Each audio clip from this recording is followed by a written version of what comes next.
हम जहाँ भी गए रही तोरा का मतलब बा। और ये मयंक वैसे भी तोरा सारा के सारा सच्चाई बता देले होई। ये हमार बदला है काजल, बदला। प्रिंसिपल से शिकायत करके ते हमरा के पुलिस और कानून के धमकी तो दिला देले रहलिस, पर अब ब्याहता बन के सुहागरात बनेले बाड़ी। एकरा के छेड़खानी और रेप के नाम तो नानू दे सकेली। भाभी भाभी देख ले नु हम कितना गला फाड़ फाड़ के चिल्लाता ली, गला फाड़ फाड़ के चिल्लाता ली। भाभी हमसे ब्याह कर ला, हम तो जिंदगी भर साथ निभाए, लेकिन ना तोहार तो खोपड़िया में औते ना रहल। देख ला ठीक है ही तो कहत आई। हाँ? ए काजल तू मयंक से ब्याह कर ले, ऐसे भी एकरा हमार जूठन खाए की आदत बा। और तू अब बस हमारे को जूठन बारू, जूठन जूठन।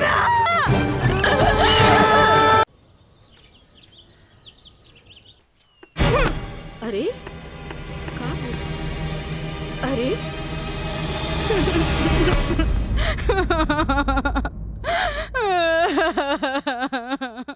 काजल, काजल, ए काजल, का भइल? अरे हमनी के अनदेखी करके यहाँ के रोवे लगलू। अरे का भइल? परीक्षा तो ठीक से गई ना? अरे बोल। प्रैक्टिकल खराब हो गए, एन वक्त में टेस्ट बुक टूट गए, हम फेल हो जाए भाई, हम फेल हो जाए। अरे का काजल, तू तो बड़ा जल्दी निराश हो जाई।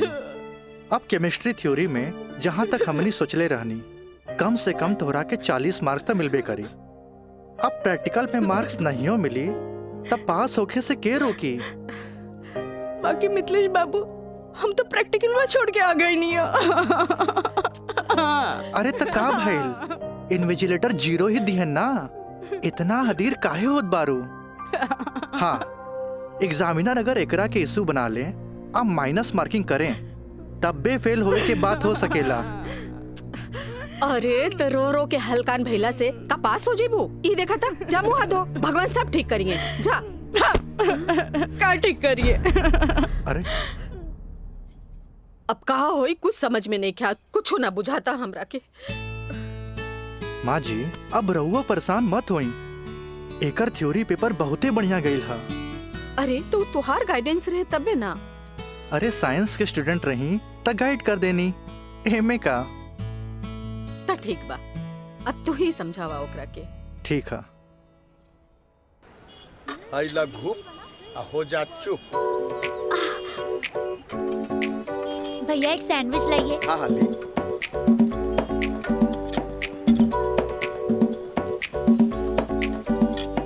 मुझे भी तो दो, और तीखा बा। भैया जल्दी से दो ना, मुझे भी। लेकिन छोला थोड़ा ठंडा हो गया है ना? अच्छा बा, ठीक बा। भैया रायदा, अब हमरा के चाहिए बस। अरे खाना यार, कहे अभी से एग्जाम में फेल हो गए लुका? हाँ, कहे चिंता में बड़ू हो? हाँ, चिंता ना रही का, तोरा नहीं के। Excuse me girls. काजल, तू तो बुझाता कि अभी लेक हमरा से नाराज बाड़ू। अरे नाराज तो हम हो रही तारा से, पर हमरा हमार दादाजी के सिखावल एगो बात याद आ गई। कोई भले ही बोए तोहरा ला काटा, तू बोए ओकरा ला फूल। देखा काजल, तू तो प्रिंसिपल साहब से जाके हमार शिकायत कर देलू, पर हमरा हमार दादाजी के सिखावल उ बात याद आ गई। भाई तो उनकर पोते नू, हम जकरा चाही लेनू ओकर पूरा ख्याल रखी ले, है ना? देखा है ने, और ये बात के पता तोरा बड़ा जल्दी लग जाई, बुझाइल? गर्ल्स, आप लोग के रिजल्ट आ चुकल बा। अच्छा। और ये क्लासरूम में आप लोग का रिपोर्ट कार्ड बट रहल बा। जाई चल चल चल जल्दी चला। अरे जल्दी चला चल। ए काजल, कांग्रेचुलेशन, आपके केमिस्ट्री के प्रैक्टिकल में 20 में 20 मार्क्स मिलल है। Mister Raj, for your kind information, हम केमिस्ट्री प्रैक्टिकल एग्जाम ही छोड़ देनी है, ऐसे अपन कांग्रेचुलेशन अपने पास रखी।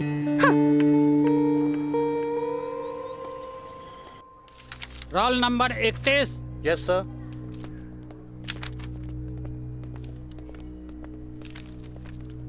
Roll number 32। Thank you sir.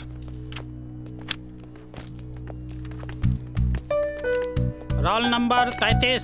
Yes sir. Roll number 34। Yes sir. Roll number 35।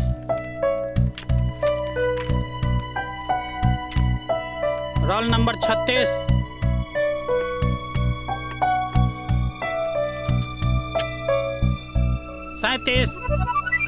Roll number 38।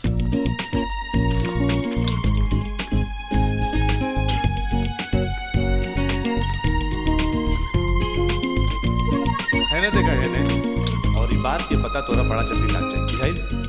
ए पिंकी पूजा, हाँ का ई देख ना, हाँ? हमरा के सच में केमिस्ट्री प्रैक्टिकल में 20 में से 20 मिलल। ई जरूर राज के कारनामा है। काहे कि ये इन्विजिलेटर शर्मा जी ओकर बंगले पे तो ठहरल रहलन। ओह, हाय मैं मर जावा। अगर तोहरा जगह पे हम रहती ना तो राजा के तो रानी बन जाती। जा बन जा। तारा के देख के ना एगो बात याद आ गई। इया कहे धिया धिया, धिया कहे चिया चिया। एक हुआ जौन तोहरा पे जान छिड़केला और एगो तू हा जौन एकरा के ठेंगा दिखावत हिया। अच्छा चला चला, हम तो परीक्षा में पास हो गए नी, ये हमरा खातिर बहुत बड़ा बात बा। पापा देखिए तो बहुत खुश हो जाइए हैं। हाँ चला चला चला।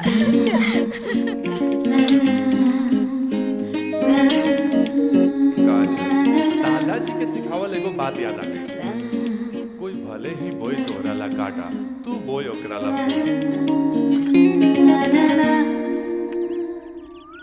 ई ले, अरे भाई अपोजिट टीम आ गइल बा, हमनी के का होई? अरे आ गेल त का भइल हो, अभी तो टाइम बानू मैच में।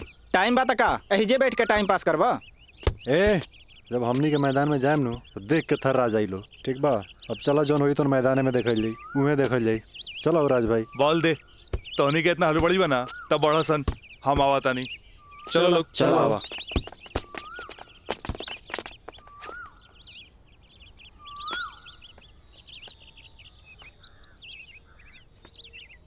सुनो,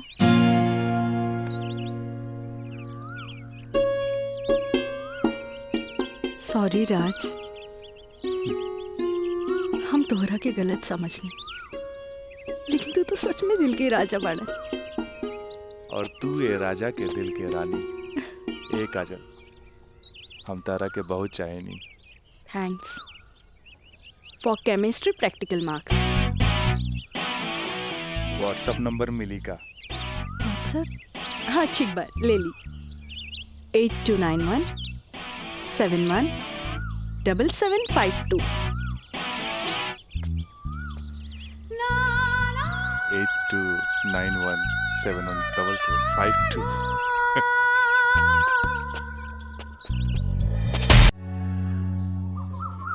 अच्छा ये बताओ यार कि तो हम लोग अब प्यार, मतलब हाँ प्यार कब से चला था? काजल बताओ ना। बाय। काजल, हम दोनों एक दूसरा से प्यार करेले, फिर भी तू हमरा से दूरी बना के काहे रहेलू? राज, हम कोनो ऐसन वैसन लड़की ना है। जब तक शादी ना होखे तब तक हमनी की दूरी बनौले रखे के चाहिए। गुड, तहारी ये आदा हमरा के निक लागेला। हेने सुना? हाँ? देखा राज, तू हमार कोनो फायदा ना उठा पाई बा। एक मिनट, हम आओ तनी।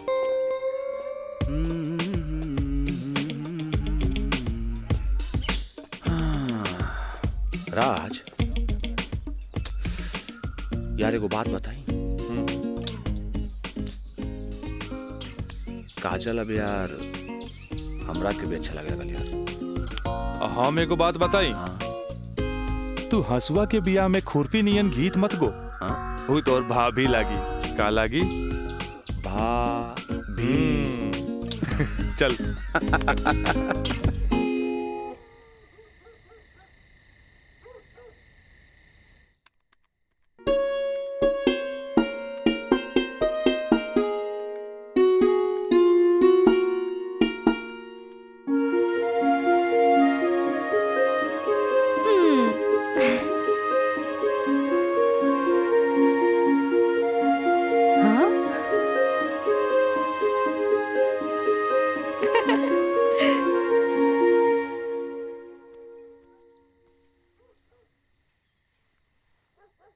घर के सब काम निपटा ले लू। हाँ,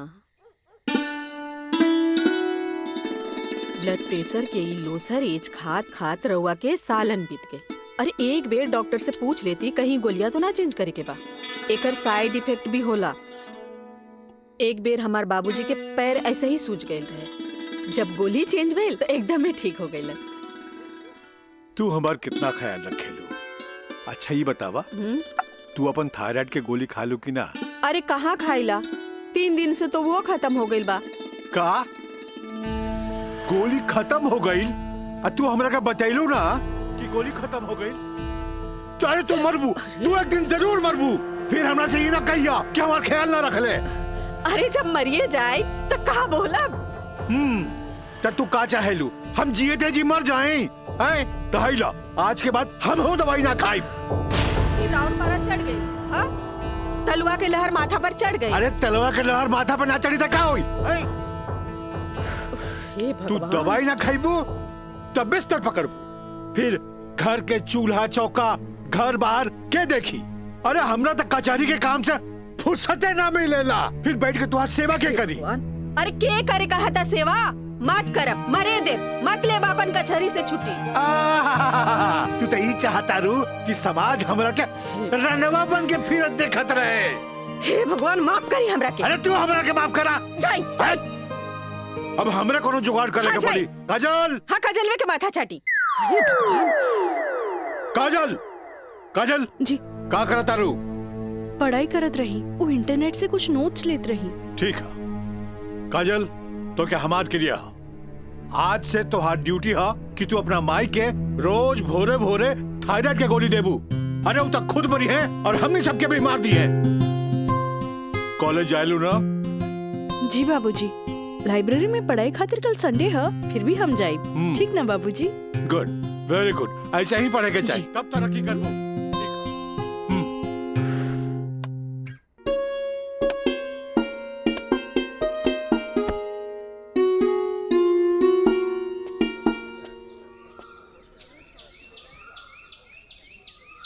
काजल।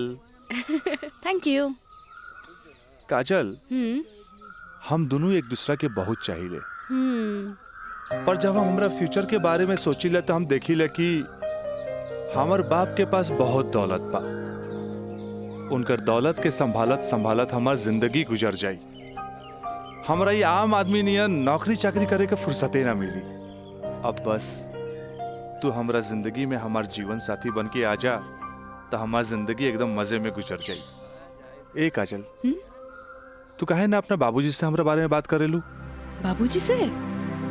ना बाबा ना, हम ना बोल सकेनी। हमार बाबूजी बहुत गुस्सेल बाड़न। वाह भाई वाह, इकलौता बेटी भैला के बाद भी तू अपना बाबूजी से बात न करबू काहे कि बहुत गुस्सेल बाड़े। और इकलौता बेटा भैला के बाद भी हम अपना बाबूजी से बात ना करब काहे कि बहुत पैसा वाला बाड़े। ऐसा में तो हमनी के सपना धरल के धरल रह जाई। काजल, काहे ना हमनी के भाग के शादी कर ले जाओ? बिना बतैले भाग के शादी कैसे कर सकेनी? हाँ काजल, हफ्ता भर के तो बात रही।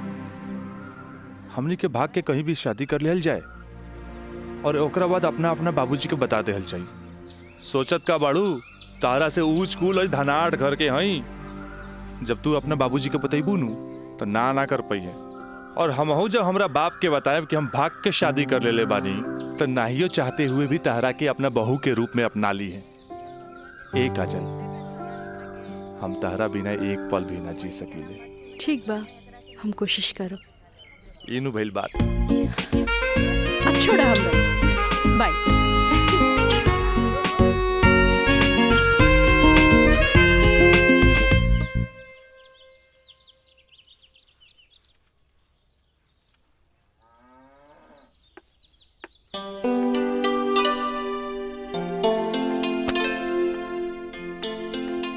काम आई थोड़ा सा आराम नहीं किया होत का? जब देखा काम का सिर्फ काम ही करबू।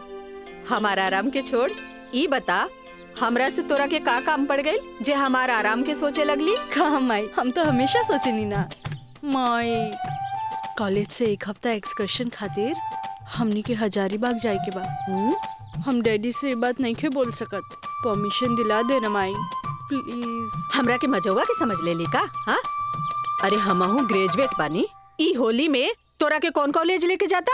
वो होली तो मार्च में पड़ी, अभी तो फरवरी चल रहा बा। एक हफ्ता की तो बात बा माई, प्लीज माई प्लीज।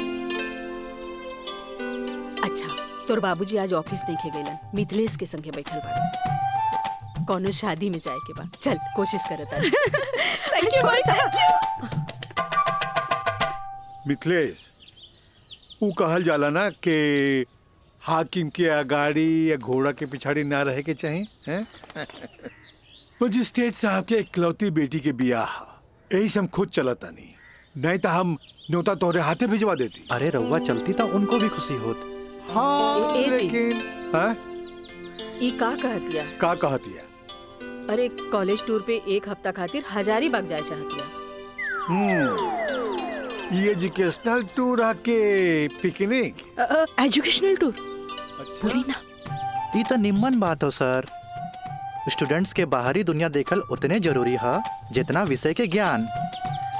ठीक है, एजुकेशनल टूर है तो मैं अलाउ करता नहीं, बाकी नो मटर गस्ती, ओनली पढ़ाई। जी पापा।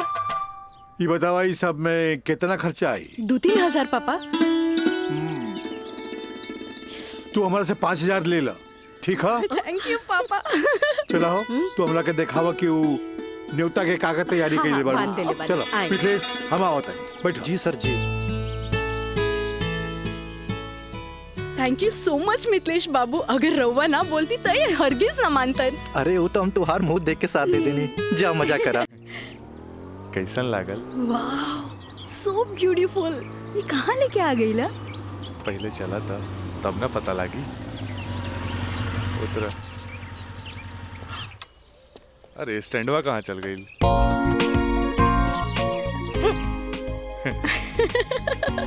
बड़ा धांसू सजीले बा। हाँ चला चली। हाथ तो दा। कहाँ जाए के है? इधर। हाँ, इधर जगह तो बड़ा झकास बा। का यार राज, कब से हम तुम्हारे इंतजार करत बनी, इतना लेट कर तू? मयंक, राज, मयंक यहाँ? हाँ, एकरा पहले भेज देनी। इस सारा जे तामझाम बा, इस सब के अरेंजमेंट के करी। यार तो हम लोग का शादी खातिर एक विद्वान पंडित से बात कर ले बानी, और देखा तोहनी के आराम खातिर यहाँ सारा साधन सुविधा मौजूद बा। और हाँ, हनीमून खातिर स्वीट रूम भी बुक कर ले बानी। और देखा अब हम निकलता नहीं, कहे कि हमारा के मंदिर जाके बा, और मंदिर जाके पूरा शादी का सामग्री लेके आके बा। बाप रे, इतना सब तैयारी। अरे शादी की करबा, हमार दोस्त राज का शादी बा। गलत बात। शादी होता हमार सपना के शहजादी काजल के राज के साथ। अच्छा देखा यार, जो तो पैसा दिला ना, सब पैसा खत्म हो गए कुल ताम झाम में। ऐसा करा कि हमरा के तू 25,000 रुपया और दे दा, काहे कि बहुत सारा काम बाकी बा अभी। पैसा के कौन बात भाई, ई ले। अगर बाबूजी अगर ये शादी करे थे नु तो लाख के खर्चा लाखों में चल जाई। दोस्त महिम रिश्तेदार पूरा शहर के बुलाई थे। और वैसे भी तो बाबूजी जब रिसेप्शन पार्टी दी है तो जाई खर्चा बढ़ी। अच्छा हम निकल रहे हैं, बहुत सारा काम बाकी बा। ठीक बा, तू लोग आराम कर। चलो बाय बाय बाय। तो काजल, अब तक गला लगाई नु यहाँ तो यहाँ के जाना था हमनी के। ओ Raj, I love you. I love you too. जुबान निकालिए, बंद कीजिए, ठीक है।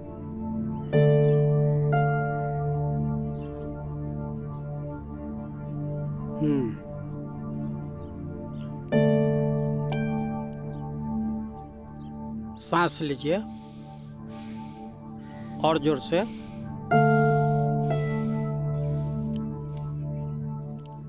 घबराए के कोई बात नहीं है। ऊपर के बीपी थोड़ा बढ़ गई है। अच्छा। से लागता कि काम के प्रेशर ज्यादा बा। जी नया मजिस्ट्रेट आइले हाँ, से कुछ ज्यादा ही फाइल इनके हवाले कर देले हाँ। ठीक है, ठीक हो जाई। अभी आंख लगल बा, सोए दिन का के। और हाँ, पानी पियावल करी, काहे कि पानी पियला से पेशाब यानी यूरिन पास हुई तो रिलैक्स हुई है। जी जी बाकी दवा वही चली। जी डॉक्टर साहब। जी डॉक्टर साहब, हाईली अपन फीस। ई का करतानी, जे आदमी पेशकारी में हमरा से कहियो फीस ना ले ले, उनका से हम फीस ली रह दी। डॉक्टर साहब। Thank you. प्रणाम डॉक्टर साहब।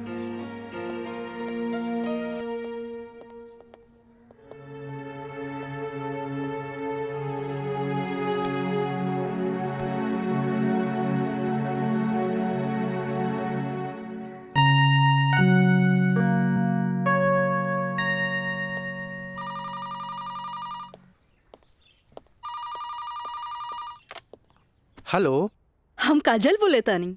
हाँ काजल बोला, कैसन बारू? माई बाबूजी कैसन बाड़न? बाबूजी के तबीयत खराब बा। बीपी बढ़ गई हा, से सुतले बारन, उठाई का? हाँ, नहीं छोड़ दी, यहाँ सब ठीक बा। आप कैसन बानी? हाँ हम तो ठीक बानी। माई के बुलाई का? ना, रहे दी, आके हम सरप्राइज दे। Okay bye. Okay bye. केकर फोन रहे? काजल के। अच्छा। वहाँ के ठीक बारी। अच्छा। खोज खबर लेत रही। अच्छा माँ जी, हम चलत तानी, सांझ के फिर से आ जाए। ठीक बा।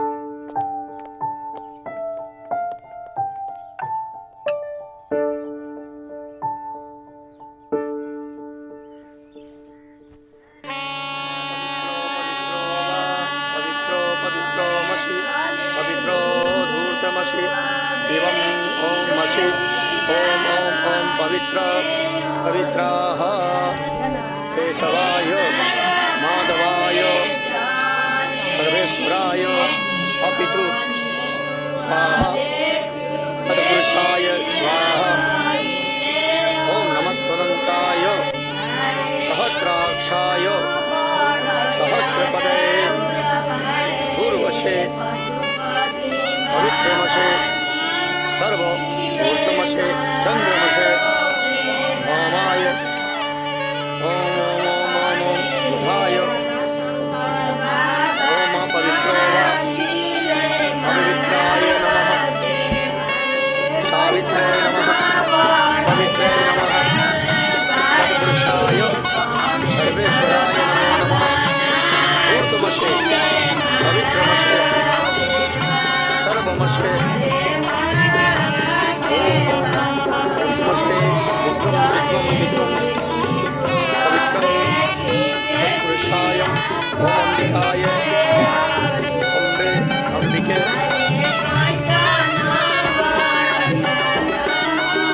राजलाय राजाय नमो नमो नमो नमो विवाह संपन्ना भवतु।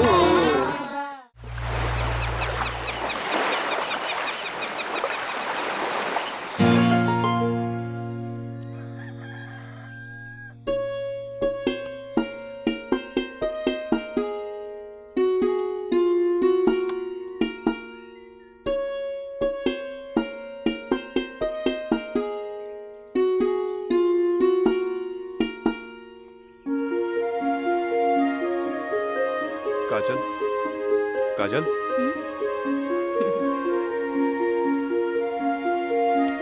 Good morning. Good morning. उठे के मन तो हमरो ना करत रहे, पर खाली सुतल रहला से जिंदगी ना नु चली। चाय ले लो। गर्मा गर्म चाय। मयंक, अपने हाथ से बनेले बन। ए ओ कुछ ना, सिर्फ भाभी खातिर। और ई गर्मा गर्म चाय। काजल, इस शादी ब्याह में कुछ ज्यादा खर्चा हो गई। हमरा घरे जाए के पड़ी। वो कहा कि अपने बाप से कुछ पैसा भी ले ले और उनका के इस शादी ब्याह के बारे में बता के पटा भी ले। आखिर तेहरा के ले जाके उनका आशीर्वाद भी तो दिलावे के बा। लेकिन तबले हम कहाँ रहब? अरे यहाँ रहबू, तहारी देवर बानू मयंक। हाँ? का मयंक, भाभी का ख्याल रखबे ना? बिल्कुल बिल्कुल ख्याल रखब। ये ले पैसा। अरे और यहाँ के सब बिल उल चुका दिए। बिल्कुल भाभी, टेंशन ले लगा, कोनो जरूरत नहीं के। हम बगल वाला कमरा में बाड़ी। और हाँ, तू चाय पी के फटाफट फ्रेश हो जा और जन खाए पिए गई ऑर्डर दे दिया। ठीक ठीक बा। और हम रात के छोड़ के यूं आवता नहीं। तू चल, हम आवता नहीं। चल। ए काजल, अरे हैने आवा। कल साझे लिख के तो बात बा, हम यूं गई नहीं यूं आई नहीं। और वैसे भी अब तहरा बिना हमार मन कहा लागी। अब जाई भी और जल्दी आई। ठीक बा।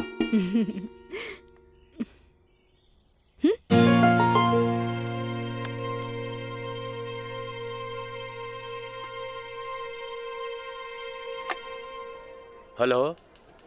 हाँ, अरे देख रही हो कि मैं ऑफिस में हूँ, कितना काम पड़ा है, कितनी फाइलें पड़ी हैं, और तुम हो कि ये ले आइएगा वो ले आइएगा। हद कर दिया तुमने यार। मैं कम इन सर? कम इन। अखिलेश बाबू कैसन बाड़न? जी बीपी तो कंट्रोल में हा, बुखार के वजह से थोड़ा कमजोरी आ गई हा, यही से शुक्रवार तक की छुट्टी की अर्जी दे ले हा। कोनो बात नहीं के, दिन रात काम करे वाला आदमी के अरे थोड़ा बहुत आराम तो चाहिए ना। जी कह दिया ऑफिस के चिंता न करे जी, जब वो ठीक हो जावे तबे ऑफिस आवे। ला एकरा के फाइल में लगवा दे। Thank you sir.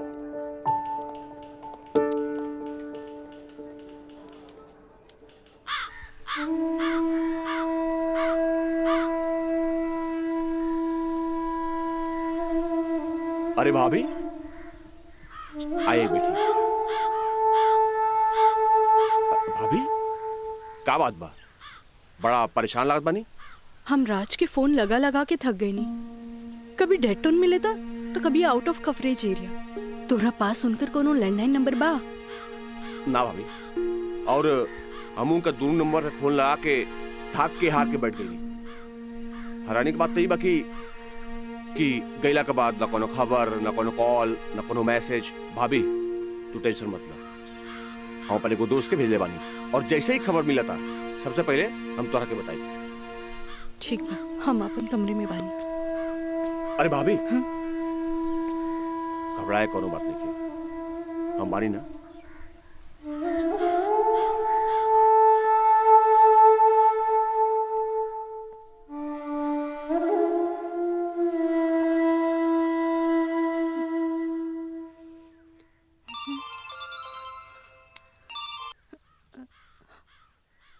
Kajal, trip कैसन जा रहल बा?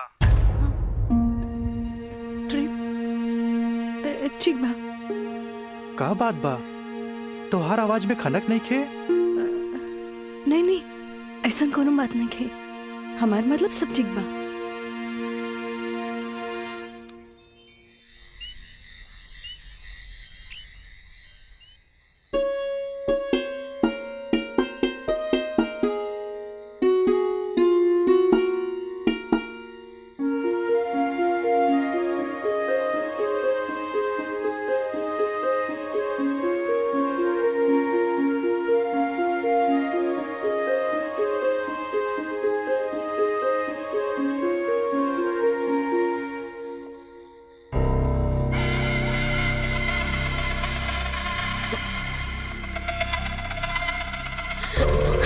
देवर जी, मयंक, ये क्या बदतमीजी है? चल जाइए यहाँ से, वरना राज के बता दे। किसे? राज से?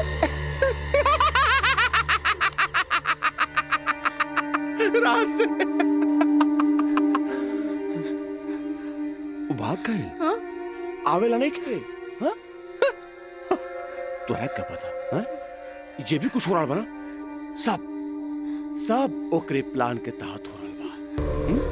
वो तो तोरा के भोग के और भौरा जैसे चूस के भाग गए। काजल, पता बा, जब तो के पहला बार देख ली तो पहली नजर में हमके पसंद आ गई, और हम तो के दिल से चाहे लगे। काजल, आज दिल से चाहे लगे। तुझे कहा तारा कौन सच बा? सच ना, 16 आना सच बा। ये बात हम तुझे बहुत पहले बता दी थी, लेकिन क्या करी, ये मेरी और मेरी हमार मुंह बन के तरस। देखा, तू गरीब, हम गरीब, हम तो क्या अपने काजल? हाँ, हमसे ब्याह कर ला, हम तो क्या बने, हम तो क्या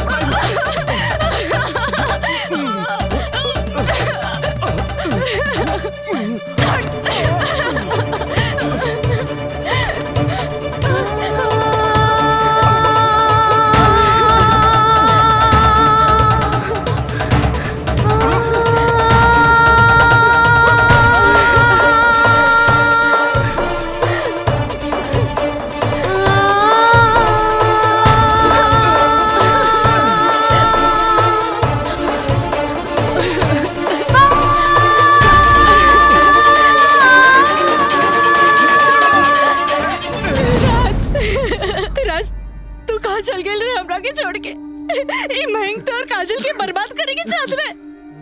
तू बोलत काहे नहीं कि राज बोली ना। हम जहाँ भी गए रही तोरा का मतलब बा? और ये मयंक वैसे भी तोरा सारा के सारा सच्चाई बता देले होई। ये हमार बदला है काजल, बदला। प्रिंसिपल से शिकायत करके ते हमरा के पुलिस और कानून के धमकी तो दिला देले रहलिस, पर अब ब्याहता बन के सुहागरात मनेले बाड़ी। एकरा के छेड़खानी और रेप के नाम तो नानू दे सकेली। भाभी भाभी देख ले हम कितना गला फाड़ के चिल्लाता ली, गला फाड़ के चिल्लाता रही। भाभी हमसे ब्याह कर ला, हम तो जिंदगी भर साथ निभाए, लेकिन ना तोहार तो खोपड़िया में औते ना रहल। देख ला ठीक है, तो कहत आई। हाँ? एक काजल तू मयंक से ब्याह कर ले, ऐसे भी एकरा हमार जूठन खाए की आदत बा। तू अब बस हमारे को जूठन बारू, जूठन जूठन।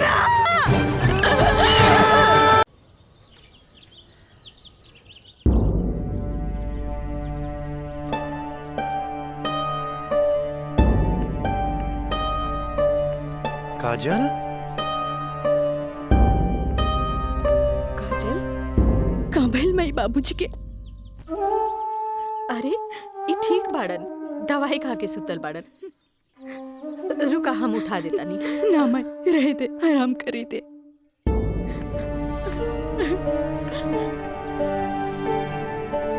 काजल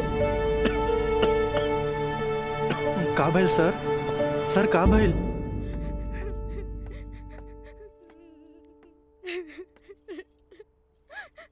काजल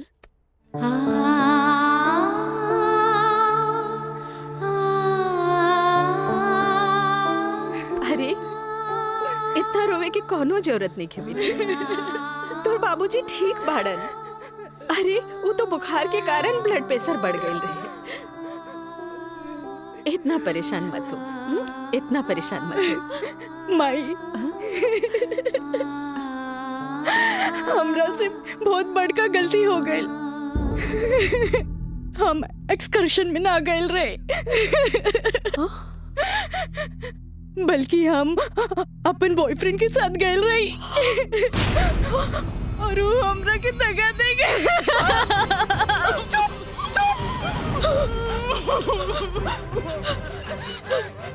सच सच बता, सच सच बता। का भाई तू ठीक तो बाड़ी ना? तू ठीक तो बाड़ी ना? हम ठीक तो ना बानी माई। माई तू हमरा के एक वचन दे कि तू हमरा से दोबारा कुछ ना पूछबे। जो भाई बहुत गलत भाई, बाकी हम अपने आप के ठीक कर ले माई, अपने आप। काजल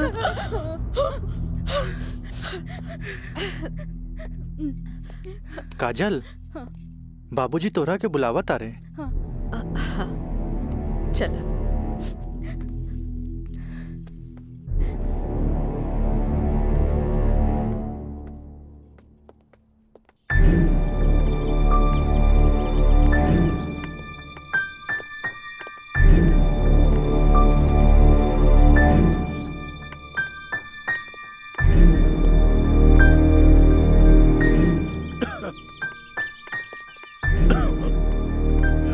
प्रणाम बाबूजी। अब तबीयत कैसन बा? आ गइलू बेटा? ठीक है बा।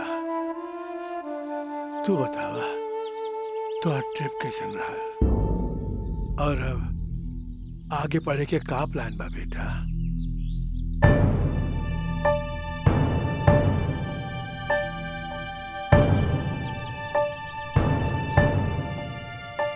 बतैलू ना बेटा?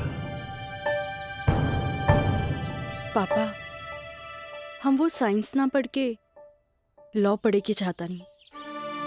तो ओकरा में का बात है बेटा? विषय कोनो खराब ना होखेला, पर जरूरत है तो ओकरा में अच्छा करे के। अगर तू लॉ ज्वाइन करे के चाहता रहो तो लॉ ज्वाइन कर ला।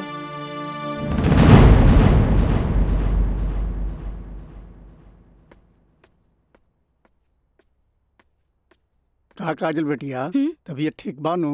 क्लास कब के खत्म हो गई? तू बैठल वारू बंद करे के रहे। हाँ काका, रूम लॉक कर दी। हम तो बस ऐसे ही बैठ गए रही। अच्छा।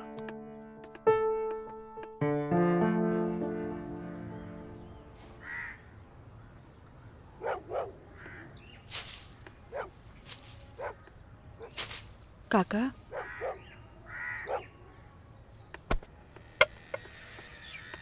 अरे बिटिया, तू फिर आ गेलू? अरे हम कई साल से देख रहल बानी कि हर 3-4 महीना पर तू आ जालू। पर बिटिया, राजा तोहरा से नइखे मिले चाहता। वो बड़ लोग हवन, उनकर जिंदगी में तारा जैसी लड़की की कीमत चाय के कुर्बा के बराबर हा, जे पी के फेंक देवला। काका तोहरा का लागता कि हम को फिकल कुर्बा है? नहीं बिटिया नहीं, ऐसे बात नहीं के जे हम देखिला से बताइनी। बिटिया, हम उनकर घर के नमक खैले बानी, फिर भी जब जब तू आइलू हम उनका बताइनी। पर राजा बाबू है कि एक कान से सुने ना और चल जालन। पर बिटिया, हम वहां के नौकर हैं, फिर भी अगर हम तारा काम आ जाई ना तो हम अपना के बहुत खुश नसीब समझब। काहे कि तू जब जब आवे लुनू हमारा देखल नहीं जाला। बिटिया काका, अब की बार उनसे कह दिया कि काजल आखिरी बार आयल रहे, एगो घड़ा रहे जेकर पानी ऊपर तक भर गई।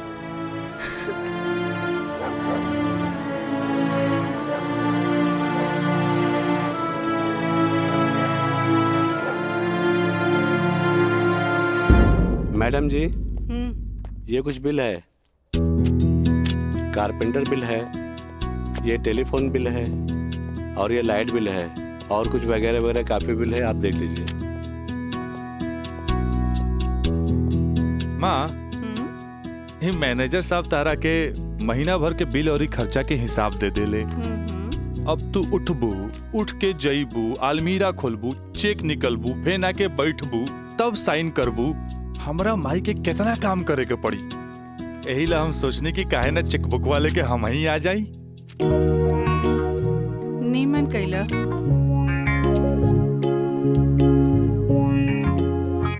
अच्छा,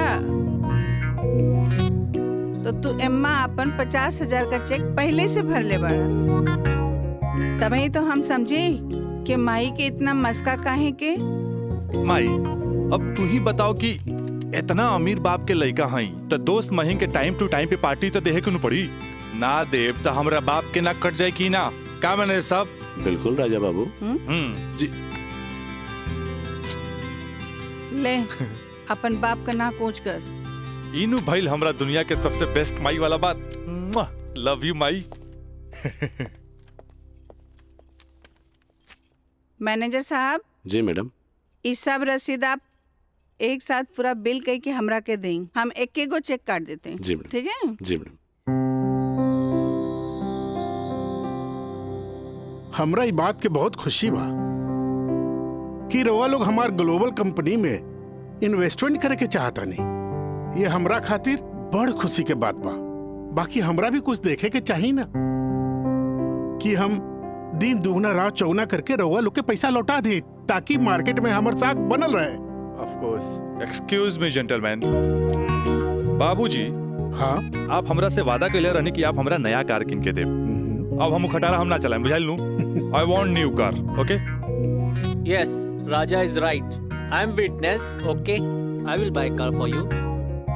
थैंक यू सर। हम चलत नहीं बाबूजी। तो ठीक बा, रवे कार खरीदा दे। बाकी राउर कार की खर्चा कंपनी के इन्वेस्टमेंट पे दिखावल जाए। ओके, थैंक्स। जेपी साहब, आपका बेटा तो हीरो लगता है। आखिर बेटा के करा हमरे नु। अरे यही तो उम्र में ऐश करे के।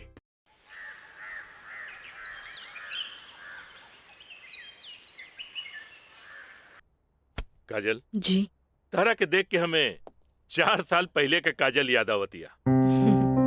याद है तारा के? मिथिलेश के साथ डरत डरत तू हमरे चेम्बर में आ लॉ कॉलेज में एडमिशन खातिर है। ई कानून के पढ़ाई कैसे एगो लड़की के बहादुर और समझदार बना देवेला। काजल, हम चाहता नहीं कि पहला केस तू खुद अपने लड़ा, कैसन रहे? लेकिन सर। तू घबरा मत, हम तारा बारे में केहू से कुछो न कहनी है। देखा, ये वकील लोग अपने क्लाइंट का सिक्रेसी अपने साथे चिता में ले जालन। बैठा। हाँ, तो केस ये है कि मुवक्किल एक गरीब लड़की है जेकरा के शादी का झांसा दे के पहले भोगल गए और बाद में जूठन की तरफ फेंक दी। वो दहेज के केस न कर सकत रहे काहे कि वो गरीब रहे। वो रेप के केस न कर सकत रहे काहे कि वो अपने घर वाले के मुंह पर कालिक न पोते के चाहते। वो प्रताड़ना का केस भी न कर सकत रहे काहे कि वो घर में कब्बो रहली नहीं। अब वही मुवक्किल का केस तो के लगे। अब वही गरीब लड़की का केस एक पढ़ा लिखल समझदार वकील के लड़ेगी। काजल, हमरे नजर में तू एक मर्द लड़की बाड़ू। हमें फख्र बा कि तू हमारे असिस्टेंट बाड़ू। आई एम प्राउड ऑफ यू बेटा। जी सर, थैंक यू।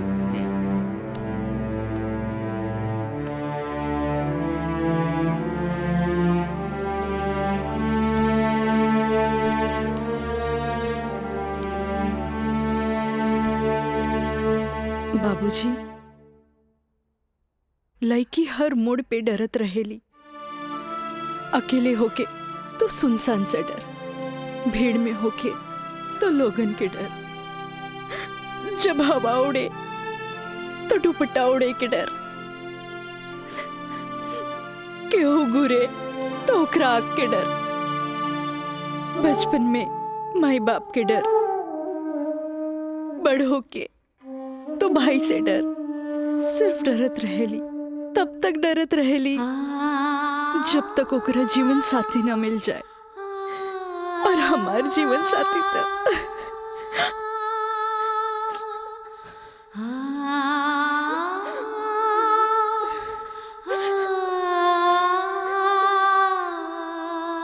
बाबूजी, आज हमार पहला केस बा, राउर आशीर्वाद चाहिए। काजल, माई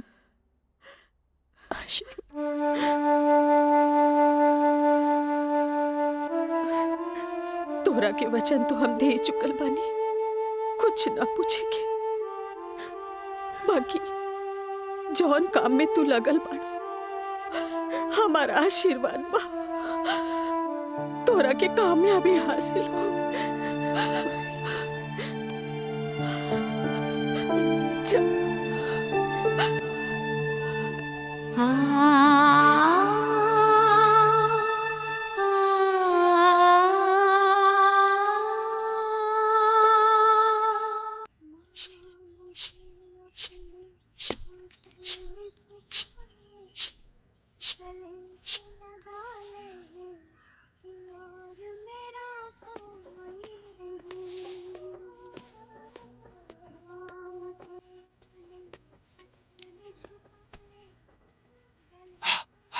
माई, हमरा के 30,000 रुपया चाहिए, नौकरी का फार्म भरे के बा।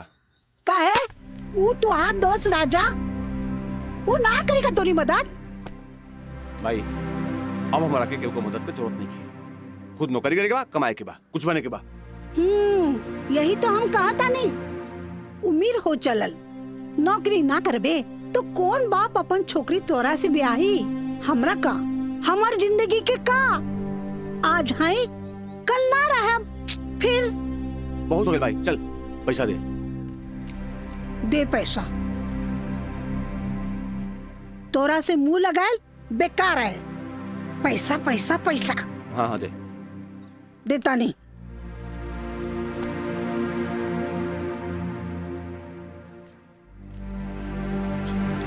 कितना?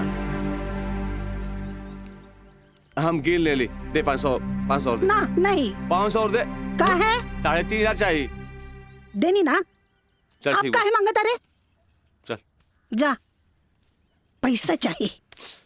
एक बात कही, तू दुनिया का सबसे अच्छा माई है। चल मैं चलता रही।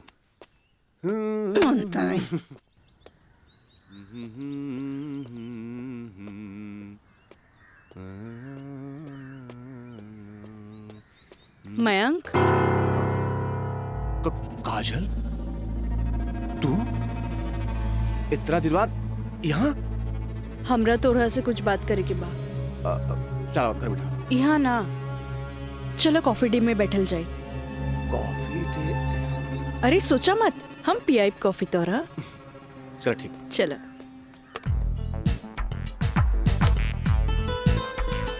इला। Thank you. पिया ना।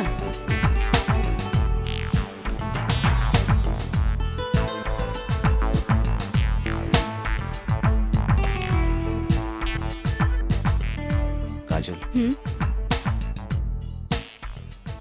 आज तोरा के यहाँ देख के बहुत अच्छा लगा था।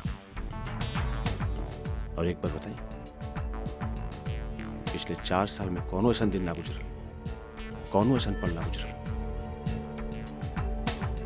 जिसमें तुके याद ना कैलो। अच्छा कुछ छोड़ा, ये बताओ कि आज हमार कैसे याद है? पहले हम अपन अतीत से लड़त रही, लेकिन अब हमरा लागता कि हमें सेटल हो जाए के चाहिए।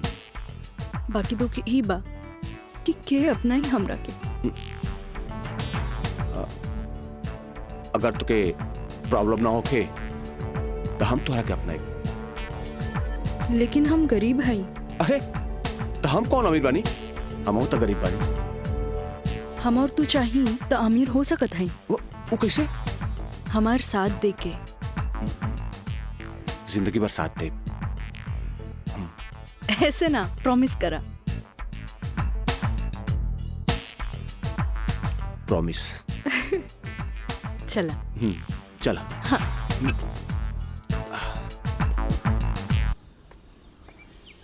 मिथिलेश जी, कोनो देर तो ना भइल? अरे ना बाबा, पहले ई बतावा भइल का? मयंक से साथ देवे की वादा ले लेनी है। अब तू अपन मिशन में कामयाब जरूर हो जाएगी। आगे देखी, लेट्स गो। सुनी, एगो बात कही, सब कुछ जलना के बाद भी आप हमें हेल्प करत हैं, ऐसे हम कबो ना भूल सके। पहले तो ना, पर अब सोचे लगनी है कि जिंदगी के हर लम्हा में आपके जरूरत पड़ी। चल आप चली, थोड़ा घरे छोड़ दी।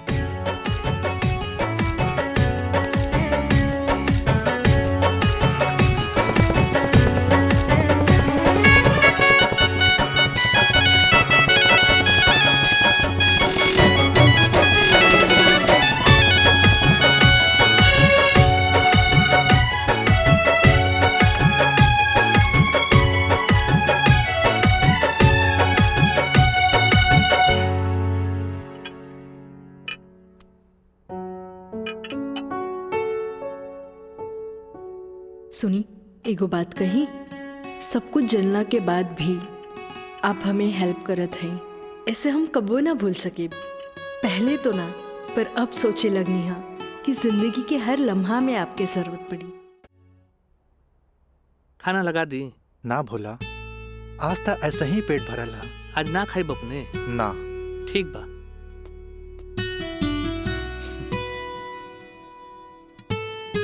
मैं पंडित देवी दत्त शर्मा। का कहनी है? देवी दत्त शर्मा।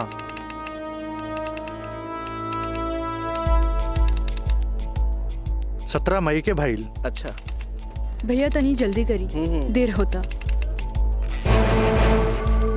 ली। दी।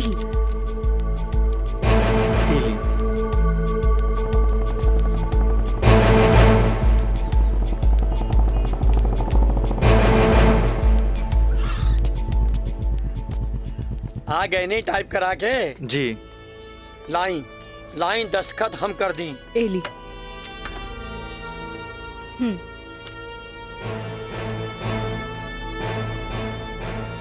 जय गणेश।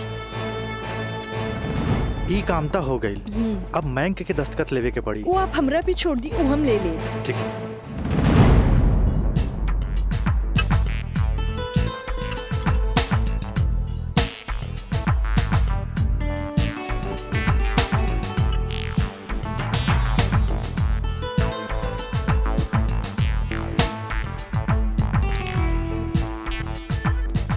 हेलो।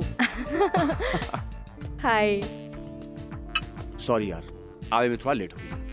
अच्छा यही देखा, हम तोरा खातिर का लेके आइल बानी। अच्छा पहले चाय पिया। इला।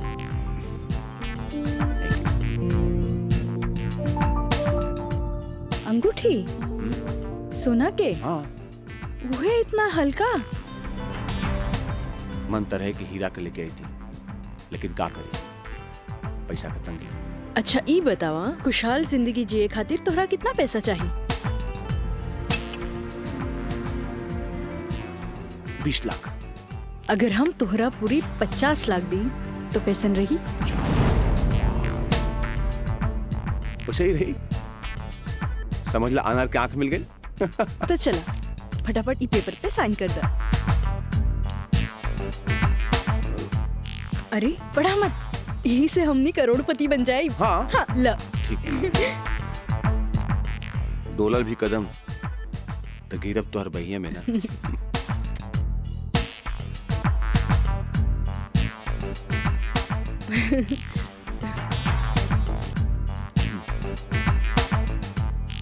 आज से हमनी का नया जिंदगी का शुरुआत। रोमांटिक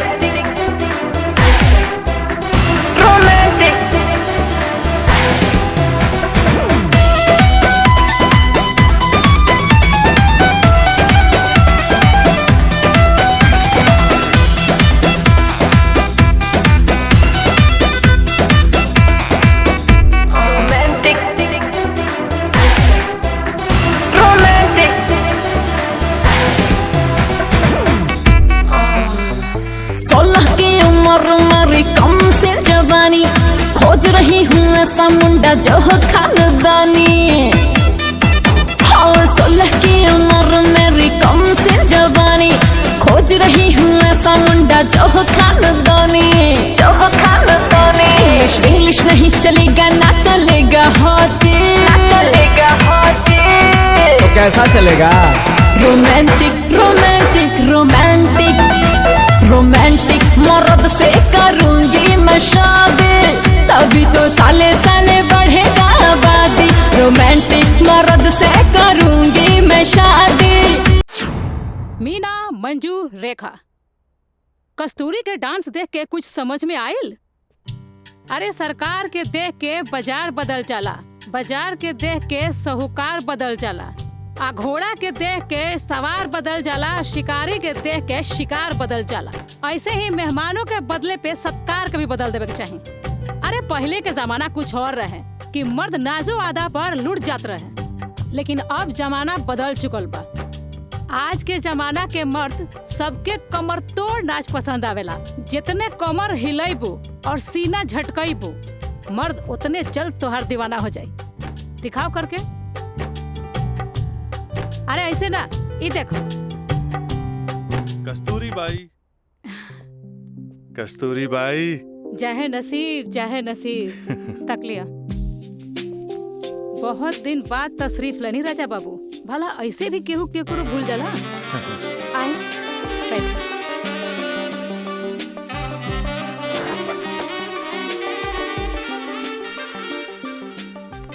ना कस्तूरी बाई, हम भुलाइल नहीं की।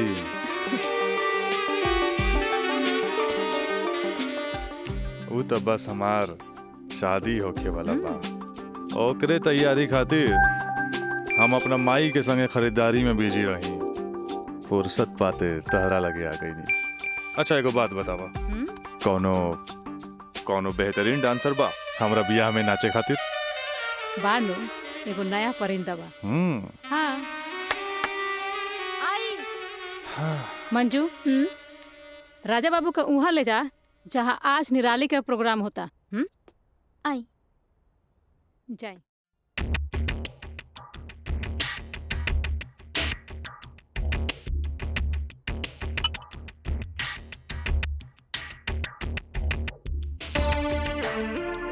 कस्तूरी, तहार निराली हमरा बहुत पसंद आई। पसंद तो आ गल राजा बाबू, लेकिन ओकर रेट तनिक कड़क बा। पूरा 5 लाख लेतिया। लाख 2 लाख तो हम तारा पे ऐसे ही उड़ा दिला, तब 5 लाख कौन बड़का चीज बा? ओकरा से कह दिया हमार बियाह में अगर उ कमर तोड़ नाच करी ना, हम ओकरा सोना ना जराओ हीरा के अंगूठी दे, उहो अपना तरफ से। और बाकी के रिश्तेदार जे ओकरा पैसा दी हैं वो अलग बात। एक कस्तूरी, हीरा के अंगूठी केहू ऐसे ही ना देवेला। अच्छा तो ऊ रवा दिलो दिमाग में इतना घुस गइल बिया। अच्छा एगो काम करब, तनी हेने लावा, हमरे तरफ से ई ला। हाँ डैडी, का बात बा? तू जहाँ बाड़ा जल्दी से चल आवा। ठीक बा, हम अभी आओ तानी। बड़ा कमजोर बराउर ये ना मुराद इश्क, ऐसे उतारा के जाम लहले बगैर चल देनी। हाँ कस्तूरी भाई, डैडी के कुछ जरूरी काम आ गइल बा, से जाए के पड़ी। ठीक बा, अब डैडी के फोन आइल ह ते में हम का बोली। चला तनी, बाय।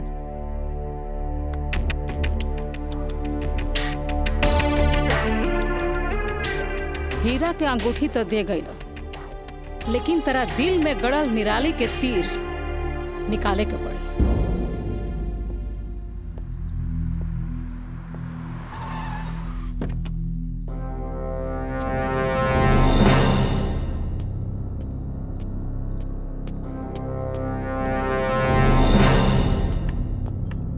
का बात बा डैडी, इतना अर्जेंट में काहे बोलेनी हमरा के? राजा, हाय हम का देखा तानी? कौन लेखी बिया काजल? अपना मुंह में करखा लगावे खातिर ओकरा से बियाह कर लेला और फिर ओकरा वही छोड़ के भागैला। अब वो अपना हक मांगतिया। बाबूजी, हम ऐसा कोनो लड़की के नहीं जानत। ए माई माई माई, देखा था इसको कैसे झूठा इल्जाम लगावता हमरा ऊपर ही। राउर का दिमाग खराब हो गइल बा। अरे जे हमरे लड़किया के ऊपर लांछन लगावत बानी। हमार दिमाग नहीं के खराब भाई, हाई देखा हाई कोर्ट से नोटिस आइल बा। भगवाने बचावा सी घर के, लागत कि जगदम्बिका पाल के नाक कटिए के रही। केस नंबर 5078, काजल सिन्हा वल्द स्वर्गीय अखिलेश प्रसाद सिन्हा व राजा सिंह वल्द जगदम्बिका सिंह।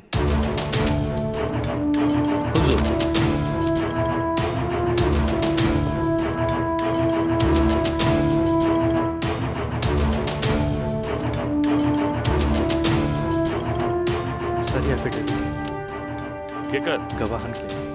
अच्छा ठीक है, जग बेटा। मिलॉर्ड, असल में ये एक अमीर आदमी के प्रताड़ित करे वाला केस है। साथ में पढ़े वाला 2 बालिग दोस्त के आपन मर्जी से हम बिस्तर होए के केस है। I object milord. हमार फाजिल दोस्त एकदम बेकार का बात कर रहल बड़न।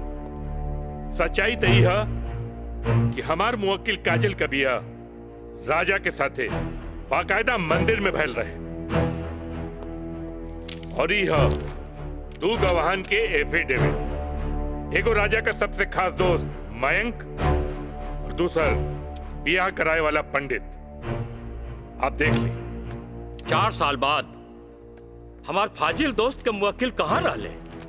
सच्चाई तो ई बा जज साहब कि हमार मुवक्किल राजा के शादी रोक के रुपया ऐठे के एगो षड्यंत्र बा। षड्यंत्र। शादी? कैसन शादी? अरे राजा का शादी तो पहले ही हो चुकल बा। अगर दोबारा शादी भइल ना तो तोहार मुवक्किल जेल जाई, जेल।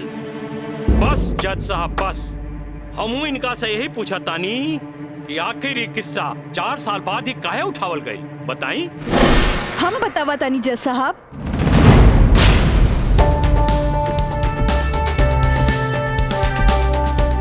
हम बताई।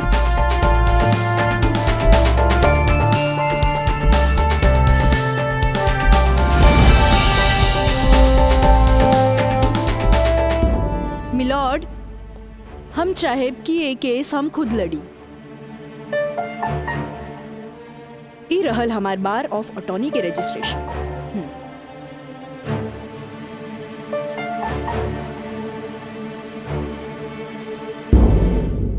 ओके, you can proceed. Thank you sir. आशीर्वाद दी। खुश रह। जा। मिलॉर्ड, बचाव पक्ष के वकील बार बार पूछा तारे कि 4 साल हम कहाँ रही। मिलॉर्ड, 4 साल इनके मुवक्किल राजा जैसन तमाम मुजरिमों के सजा दिलावे खातिर ई चोंगा बहुत जरूरी रहे।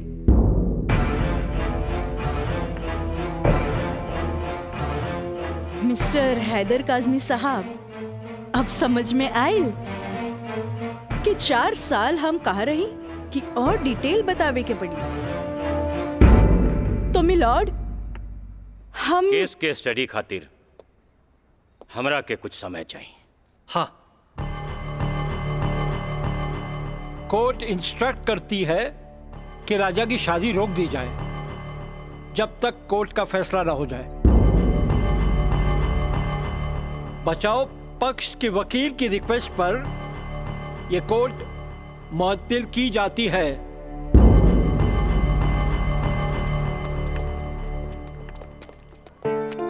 बहुत सही किया। देख के घबरा गई, तुरंत चल गया। बहुत अच्छा।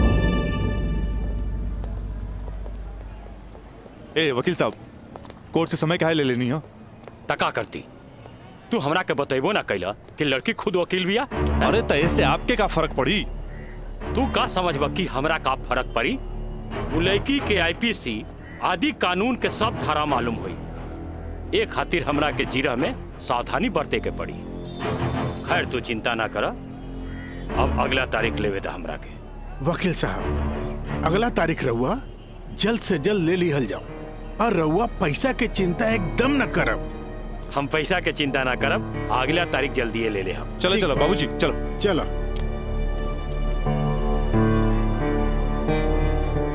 हेलो, हाँ, अब फिक्र करे के बात नहीं के।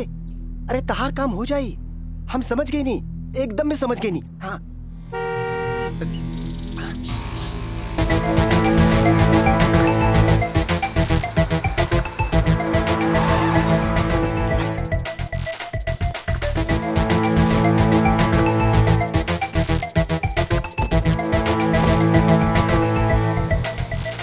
हटा ना, ये पाइप पे कर दिया बे। रखा था नहीं। हाँ।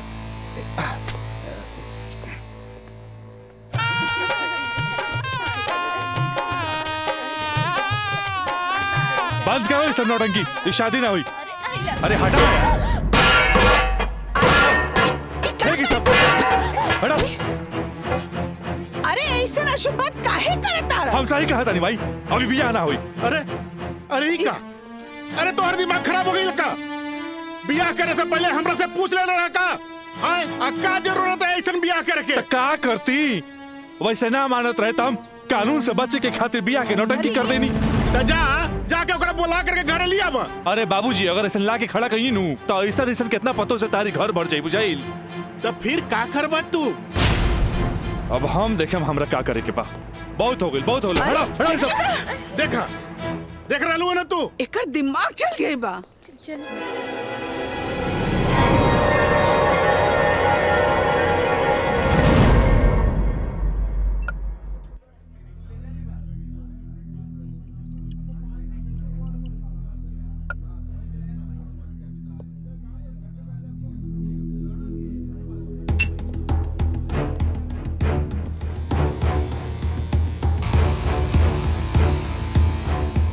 बोलो राज, का बात बा? पहले पेट तब भी बहुत दिन का बाद मिलल बा।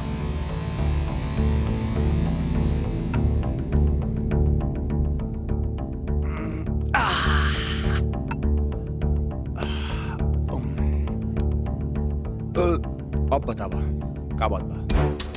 मयंक,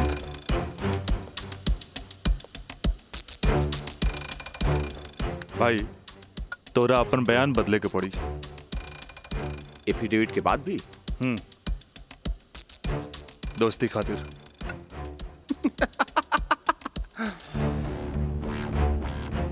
बयान देवे का कीमत काजल 50 लाख लगो ले गया। बयान बदले के बाद बयान बदले का कीमत 1 करोड़। 1 करोड़? यस, 1 करोड़। कहे से कि हमरा काजल से ब्याह करके सेटल भी होके के बाद, और हम तोहरा जैसा अमीर त नहीं की। और हाँ, अगर डीलिंग मंजूर होके तो तारीख से पहले आ जाइए। अच्छा, हम चलत नहीं।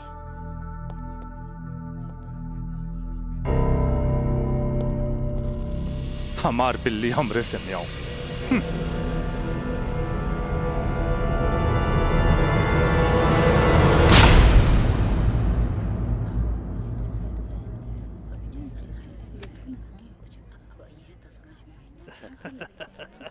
आज हम ही जीतब। केस बहुत बढ़िया बा। Order order. बचाव पक्ष अपनी बात रख सकते हैं। योर ऑनर, बचाव पक्ष के हमार मुवक्किल राजा के हम कटघरा में बुलावल चाहब। ओके, यू कैन।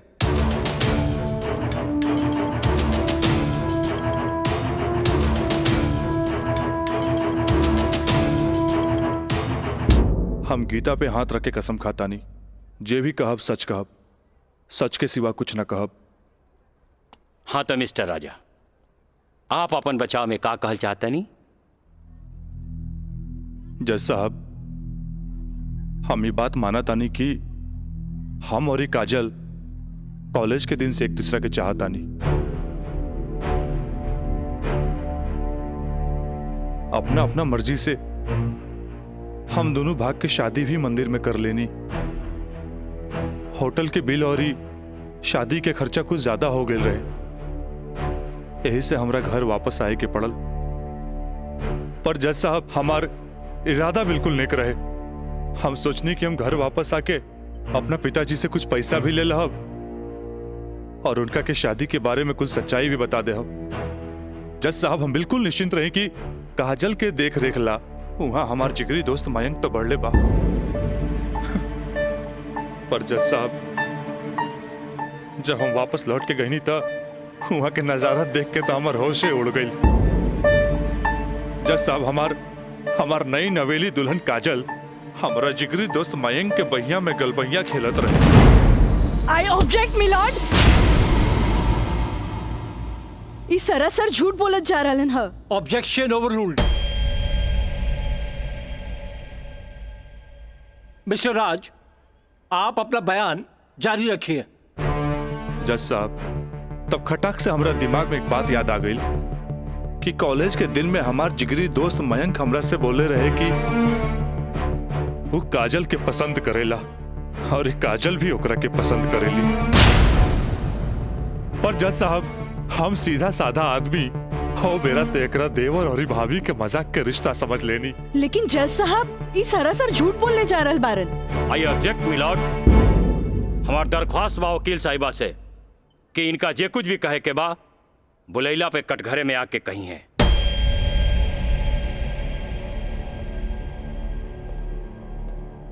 आप कंटिन्यू कर सकते हैं mister Raj.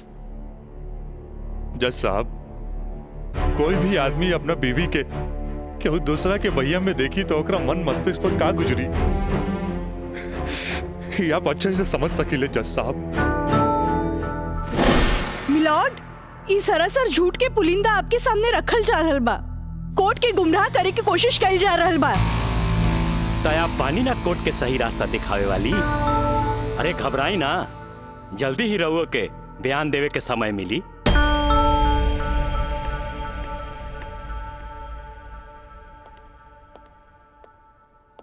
You continue mister राज।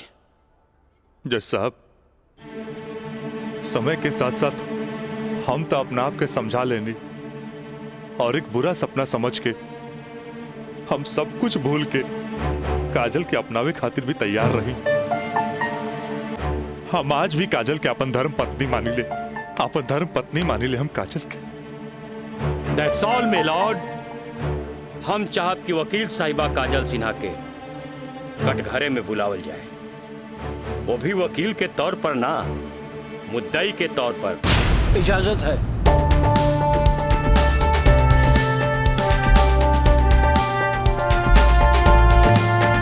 जाइए आप बैठिए। हाँ तो काजल सिन्हा जी, हम चाहब कि आपन प्रेम कहानी अपने ही जुबान से बयां करी। जज साहब, ये बात सच है कि हम राज से प्रेम करे लगनी। मतलब ई कि और पहले केहू से प्रेम करत रहनी, बाद में राज से प्रेम करे लगली? जी ना, पहले हम राज से नफरत करत रही, बुझनी? अच्छा अच्छा, तो नफरत प्रेम में बदल गई? जज साहब, हम अपन मर्जी से ब्याह खातिर राजी हो गई नी और माई बाबूजी के बिना बतैले ब्याह कैनी, जे बहुत बड़ भूल रहे। ब्याह कैनी तो सुहाग रात तो मनैले होई बुना। आई बताई, मर्जी से कि बिना मर्जी से मनैले रहलू? वकील साहब, दुनिया की हर लड़की जब अपन मर्जी से ब्याहली तो उस सुहाग रात भी अपन मर्जी से ही मनावेली। ना, हम ए से पूछत रही कि जब सुहाग रात मनावत रहलू तब बगल के कमरा में राज के दोस्त मयंक रहलन ना? तका भइल, मयंक के हम शुरू से देवर के तौर पे देखत रही। अरे देखत भी रही कि मानत भी रही? मानत भी रही वकील साहब, मानत भी रही। जज साहब, यहाँ तक की कहानी तो महज एक कहानी बा जे हर लड़की के जीवन में आवेला। बाकी सेक्शन 420 तो यहाँ से शुरू हो गई कि एगो पति विश्वास में लेके अपन पत्नी के देवर के संगे छोड़ के चल जाला और उहे देवर अपन भाभी के इज्जत के तार तार करे में हर मुमकिन कोशिश लगा देला। बेचारी औरत कैसे भी अपन इज्जत और जान बचा के भाग चलेली और फिर पति मिल जाला और वही कहला कि जे कुछ भी भइला ओकर नाम अब तू रेप तो ना दे सकीलू, काहे कि वो शादी के बाद भइला।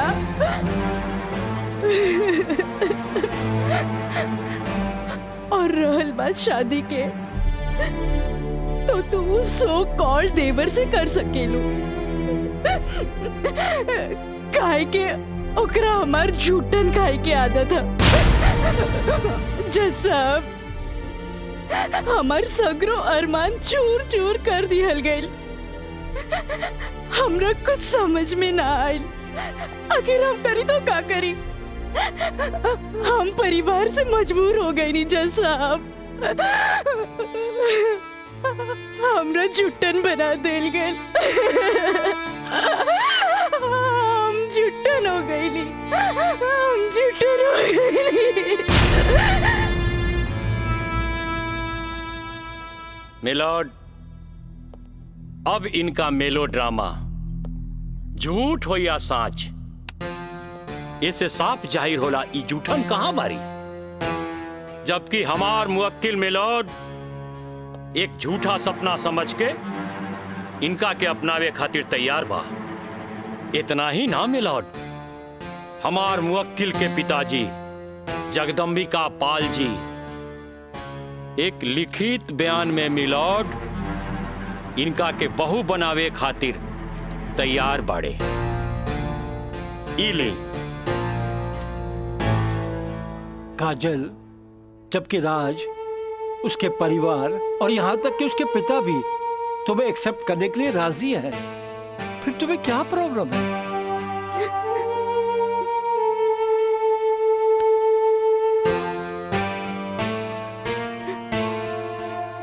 तुम बोलती क्यों नहीं हो?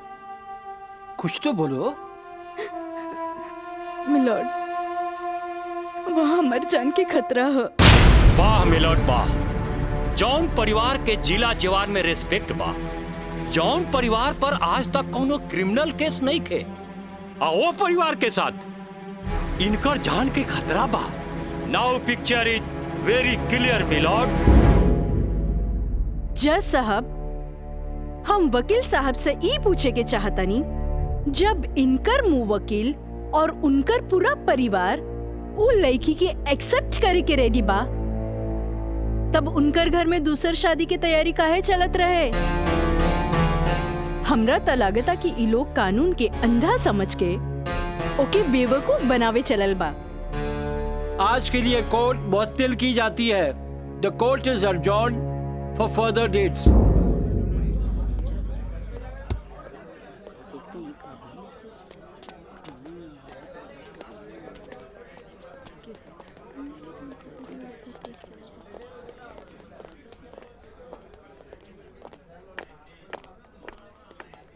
वकील साहिबा, अरे वाह, तू तो बड़ा चालाक बड़ू हो। एफिडेविट करवा के मैं के तू अच्छा यूज कैलू। आपके के कह दलस कि कोई वकील के सबूत इकट्ठा करे खातिर चालाक ना होके के चाहिए? बाकी चालाकियों में भी हम तोहर बापे निकलब। और अगला डेट में दूध में ऐसा पानी मिलाई देखते रह जाबो। चलो बाबूजी। देखो काजल जी, कल कोर्ट में उनके वकील ने जो बहस की, ये एक केस है 99 दिल्ली का। तुम्हारे केस से बहुत कुछ मिलता जुलता है। जी सर। और इसमें उसके पक्ष में फैसला हुआ था। मैं इसको अंडरलाइन कर दे रहा हूँ। ओके। हाँ। तो ये पॉइंट जो है, ये पॉइंट ध्यान से पढ़ लेना। जी सर। और कल तुम्हारी बहस में ज्यादातर ये बातें होनी चाहिए। ओके। समझ गई ना मिथिलेश? जी। थोड़ा ध्यान रखना, ये सारे पॉइंट्स इसके दिमाग में बैठ जाने चाहिए, क्योंकि सारी बहस इसी पर होनी है। जी। कल की बहस बहुत इंपॉर्टेंट है। जी सर। ये बुक ले जाओ, अच्छी तरह से इसकी स्टडी कर लेना। जी सर। ठीक है, जाओ बेटा। Thank you sir. God bless.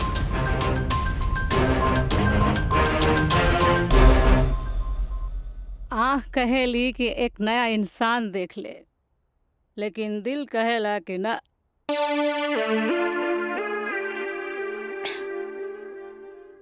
क्यों है शख्स एक दिन लौट के जरूर आए।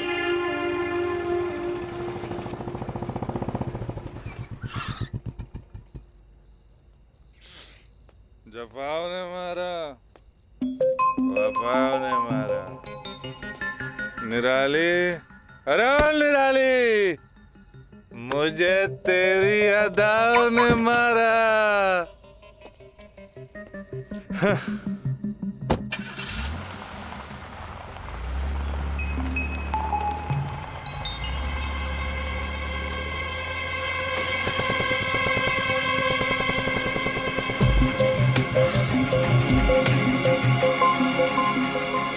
राज यहाँ प्रोस्टिट्यूट एरिया में?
कैमरा अब जाई भी और जल्दी आई। ठीक बा।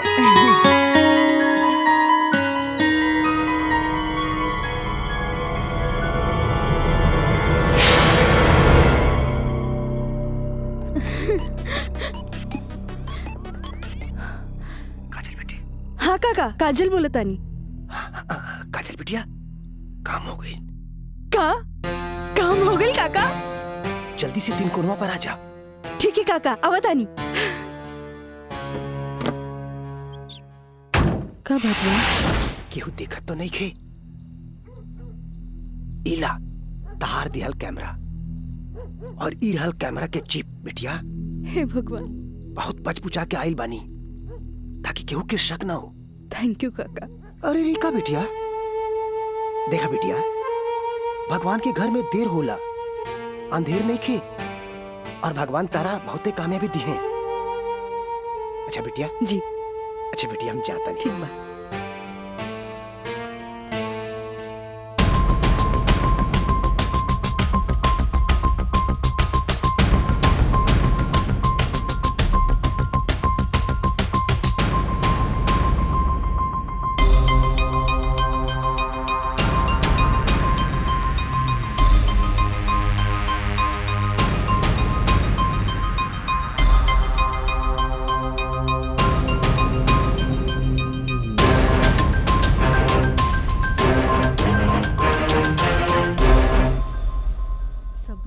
दे देनी। हाँ बाकी सर आ गए ले।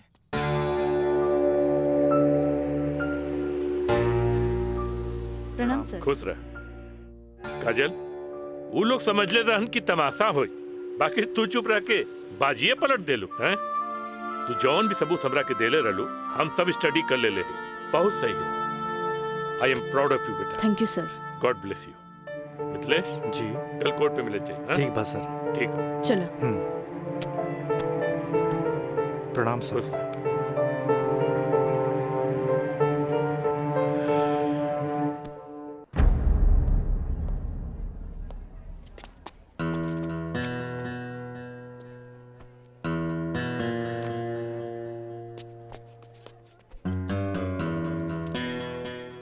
अदालत की कार्रवाई शुरू की जाए। जा बेटा।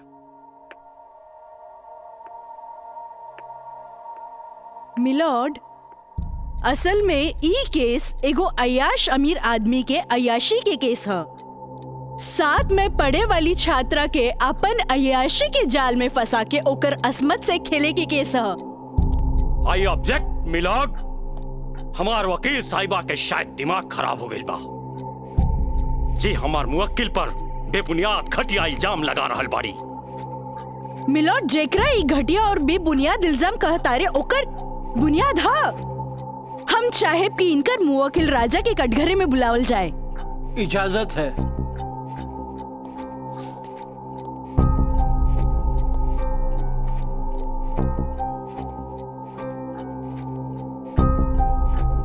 जज साहब, ई उहे आदमी है जे लड़की के चाय के कुर्बा समझेला, जेके पिया और फेंक द। इनकर अयाशी के सबूत के तौर पर हम अपन एगो गवाह पेश करे के चाहतानी। इजाजत है।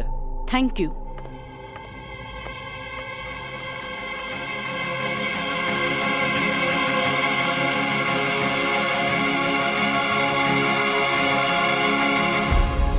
जज साहब, इस शहर के जानल मानल तवाइफ कस्तूरी बाई है।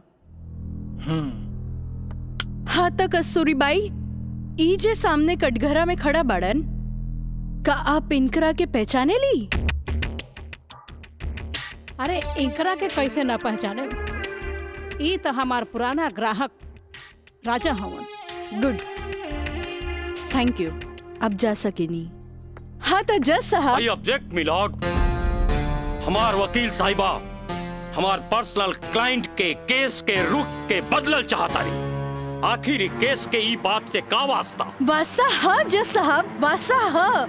जॉन परिवार के रिस्पेक्ट के गुणगान हमार वकील साहब करत आ रहल बारन, वो परिवार के एक लौता बेटा के चरित्र से वास्ता कैसे ना रही? बताइए जज साहब। अब हम अपन अगला गवाह राजा के कॉलेज के प्रिंसिपल एनके गॉड के पेश करे के चाहता नहीं। इजाजत है। Thank you. प्रिंसिपल श्री एनके गौड़ हाजिर हो।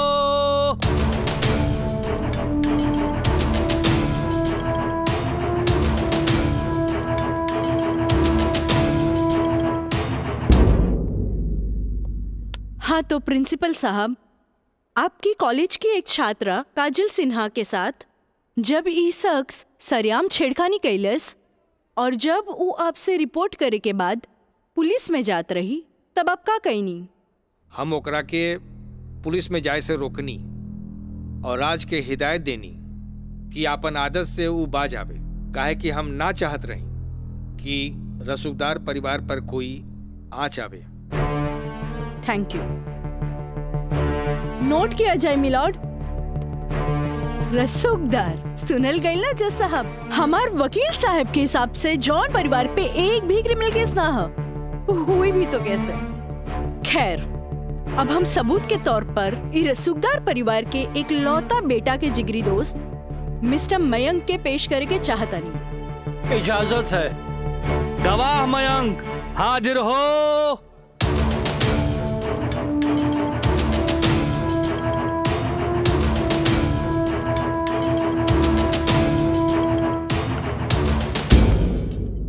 हाँ तो जज साहब। जज साहब, हमार वकील साहिबा खामोखा अदालत के वक्त के बर्बाद कर रहल बाड़ी और उस सवाल के जवाब देवल नहीं की चाहत जेमे बियाहता के पति और पति के पूरा परिवार बियाहता के रखे खातिर तैयार बा। तही बात में कौन जान के खतरा बा? बियाहता ई शख्स उहे आदमी बाड़न जेकर मदद से शादी जैसन पवित्र बंधन के आड़ में कानून के धोखा देवे के साजिश रचल गई, जेकर रचयिता बाड़े मिस्टर राजा और साथ देवे वाला बाड़े मिस्टर मयंक। हाँ तो मिस्टर मयंक, तू अपन जुबान से ही उस सो कॉल्ड शादी के आंखों देखा हाल बतावा। वैसे मिलॉर्ड, सबूत के तौर पर हम अदालत में एगो वीडियो क्लिप पेश करे के चाहतन। Thank you sir. Objection my lord, यहाँ कोनो टीवी शो नहीं खे। अखामोखा वकील साहिबा हमनी के और अदालत के वक्त के बर्बाद कर रहल बाड़ी।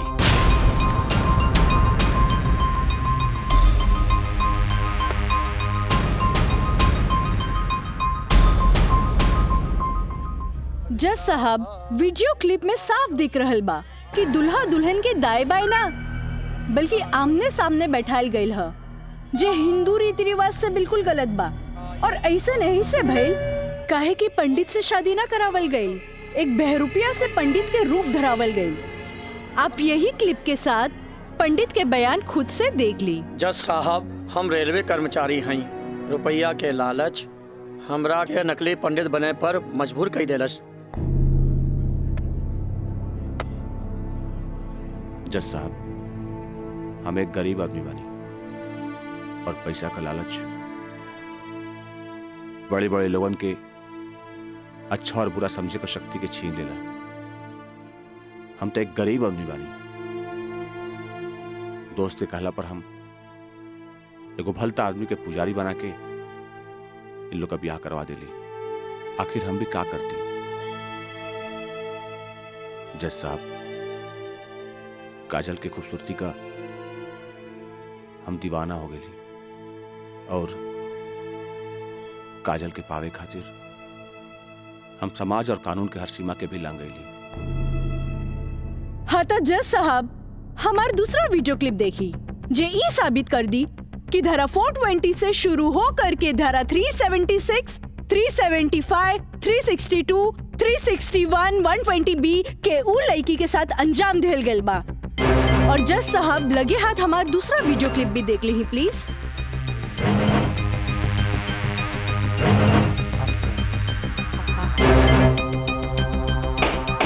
Order order. अरे हटाओ, हटाओ, हटाओ। हम सही कहा था नहीं भाई, अभी बियाह ना हुई। तोहरा के बियाह करे के कौन कहले रहे? तो क्या करती? वैसे ना मानत रहे तो हम कानून से बचे के खातिर बियाह के नौटंकी कर देनी। जाके ओकरा बुला के घर लिया। अरे बाबूजी, अगर ऐसे ला के खड़ा कहीं नू तो ऐसा कितना पतों से तारी घर बढ़ जाई बुझाई।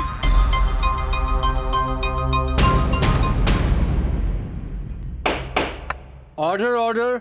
सारे गवाह और बयानात को मद्देनजर रखते हुए अदालत इस नतीजे पे पहुंची है कि मुजरिम का मकसद पहले से ही धोखाधड़ी से कहीं आगे था,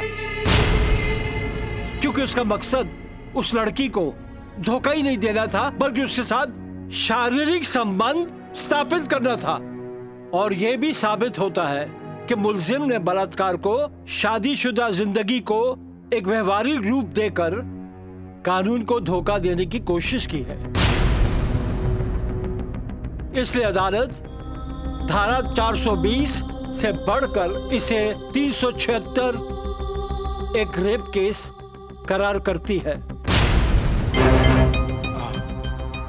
और साथ ही महंग को इस अवैध कार्य में साथ देने के लिए धारा 120 बी को अदालत मुकर्रर करती है।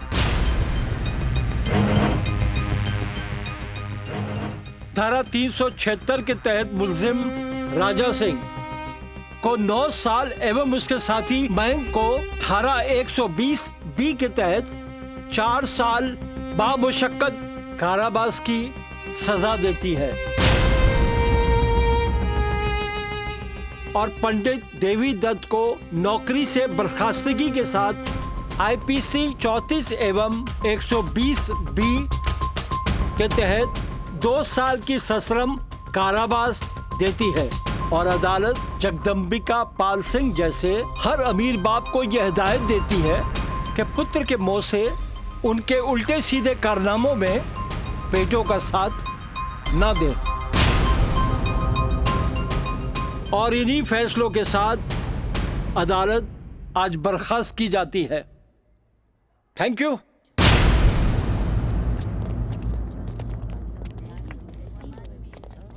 सर,